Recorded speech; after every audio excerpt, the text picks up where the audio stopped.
The Real Thing, Can't Get By Without You. And to my first guest tonight, very, very powerful story. And just a heads up, you might find some parts of this upsetting. On The Late Show, we do bring you stories that sometimes are difficult to listen to. In December 2019, Steve Phillip from Harrogate received a phone call that changed his life. And that phone call was that his son, Jordan, had taken his own life. And in the years that followed, Steve set up a foundation in his son's memory. I started my conversation with Steve by asking him what his son, Jordan, was like. I mean, Jordan was somebody who had a huge network of friends. It was quite interesting that following his death, we discovered that he had almost 4 separate networks of friends from his days at university, work colleagues, where he used to live, and each of those groups had a best mate. None of those groups knew each other, which I thought was a little interesting. But many of his mates would often describe him as the kind of guy that would light up a room when he walked into it. Apparently his dance moves at weddings and events were legendary. But on a Saturday night out, whether that be in Leeds or Newcastle, it was not unusual for them to kind of look over their shoulder to wonder where Jordan had gone, to find him stopped and chatting with a homeless person or a busker, and very much was Jordan's nature, really.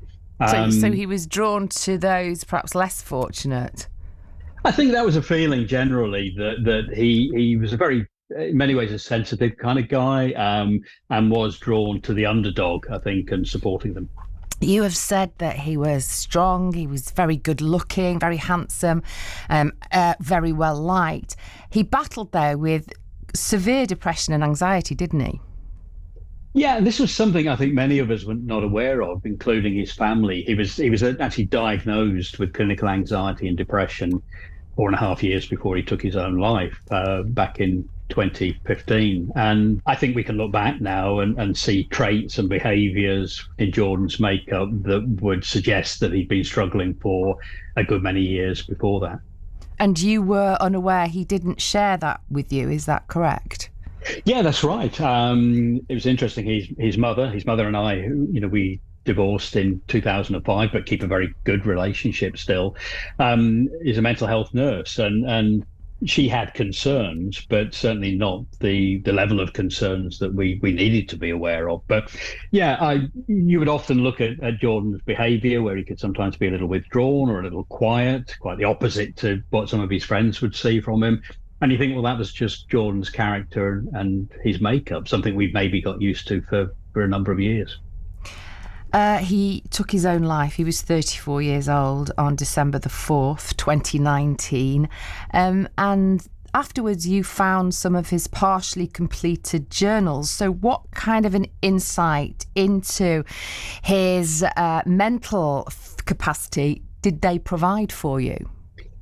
Yeah, it was really interesting, Becky. And you're right, the family and I, as part of the process of dealing with the aftermath of Jordan's suicide, was he had his own house, and we were sorting out his possessions and belongings, and went into the loft one day and discovered this box that had not been emptied since a recent house move within the last 18 months. And there were various memorabilia in there, his basketball trophies, special birthday cards, Christmas cards, and in there, as you say, were journals. They were partially completed notebooks, maybe 2 or 3 months at a time.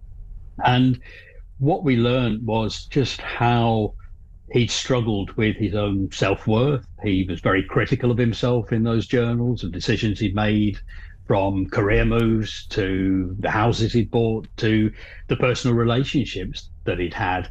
And in fact, at one point, we saw a reference back in 2014, the first reference we would ever be aware of, to him considering suicide, where he'd been researching methods and had documented that in one line on this particular page of his journal from May of 2015. Can you describe how you felt when you read that? It was interesting. It was a time in the aftermath where, as a family, we were all very close. Jordan's stepmom and I, and we had the family round, including Jordan's mum and Jordan's girlfriend, who found Jordan, and Jordan's sister. And we were kind of all going through possessions and just reading through sections of the journal. And, I think when I read that line out, there wasn't quite the shock. I think perhaps because we were all in shock Yeah. still. Yeah. But at that moment when we read it, there was probably a silence and a reflection that this is something he'd been considering for some time. But as I say, we were going through a huge amount of trauma and shock at that time. You are very, very keen to underline, to stress that there was nothing selfish about Jordan. Yes, in general, I say nothing selfish in general about Jordan. He could be quite stubborn. He could be have his moods and his moments. But I think as a character, as a person, beneath the surface, he was a very caring individual. And as I say, very supportive of the underdog, very supportive of his friends.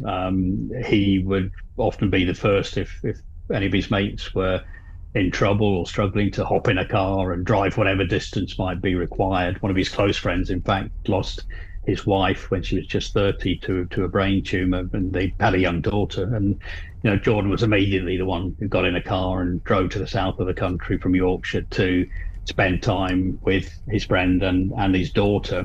And that was very much Jordan's character and makeup. Steve Phillip there from Harrogate, just listening to him talk there. Incredibly brave, really, really brave. I'm sure if I was in that situation, I would not be able to talk as Steve is. And also, and you're going to hear more about this in a few minutes' time, what he's doing to help others to try and make sure that this doesn't happen to another family.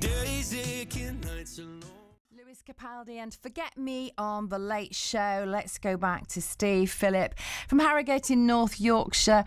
It is moving and it can be very upsetting.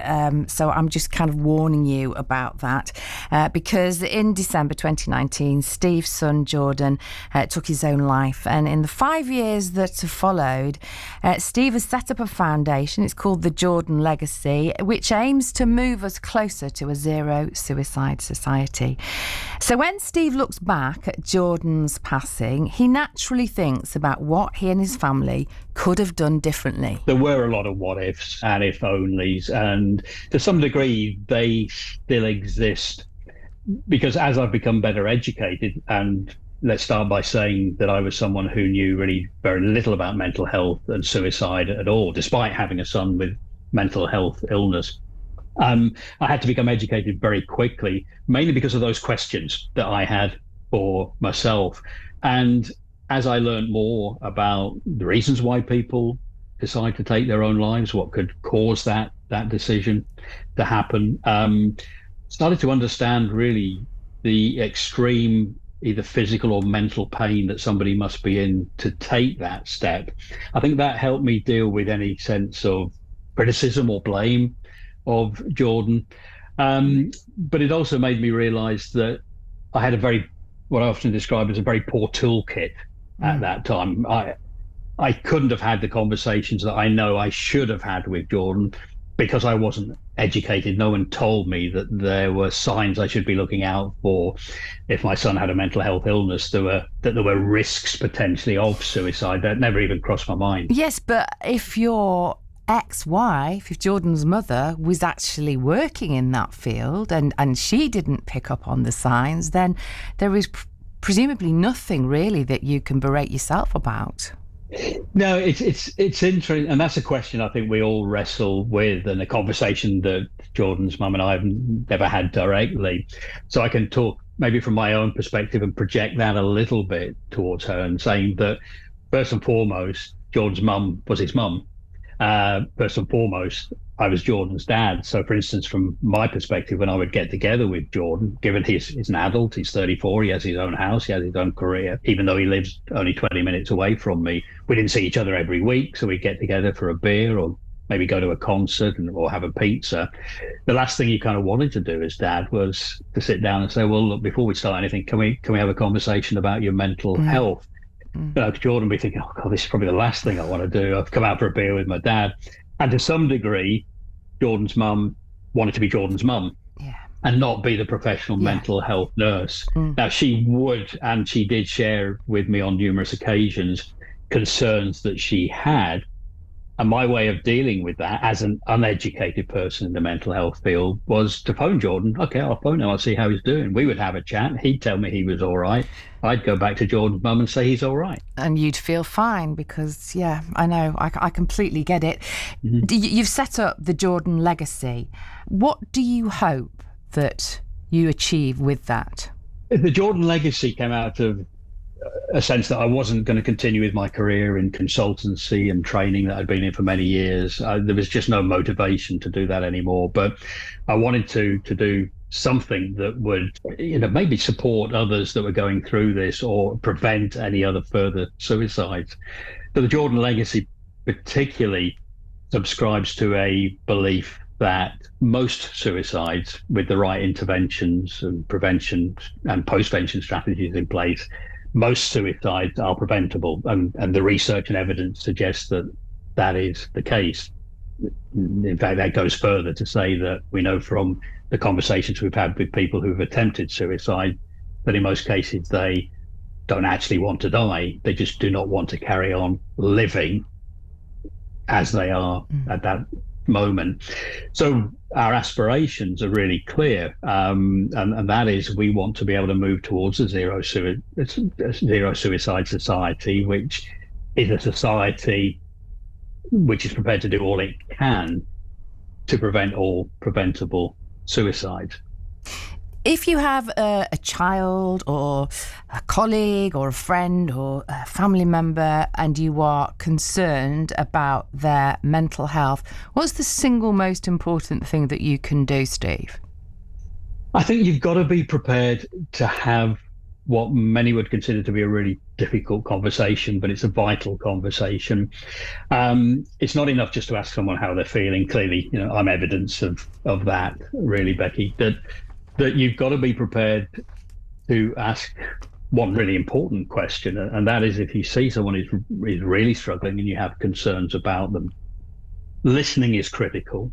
You can't project any beliefs or prejudices or anything you might have onto the situation. I think listening to someone and getting them to explain how they're feeling is really important. Conversation might be something like, look, just tell me what it is you're experiencing at the moment so I can understand that. Just explain to me what's going on for you, or describe to me, what's going on. Just asking those kind of questions, but then being prepared to give the space to listen. And if through that conversation you then have real concerns that may be a risk of self-harm or suicide, you've got to ask the question. And that question is, given what you're experiencing, what you're going through, I need to ask you, have you had any thoughts of suicide, or have you had any thoughts of ending your own life? Steve Phillip there on The Late Show, desperately trying to help other people. And if you are struggling maybe with your mental health, or you have been affected by suicide, or anything that you've heard us talk about tonight, do remember you can always find help and advice by searching bbc.co.uk/action line. Alternatively, you can call the BBC Action Line. The number for that is 0800 110 100. And as I always say to you, if you've got something that you want to share with me, if you need to vent, if you need to get something off your chest, you might not want me to share it on the radio. That's fine. Just say it and it will be between us, because, of course, as I always say, that's what we're here for. It's 10:30.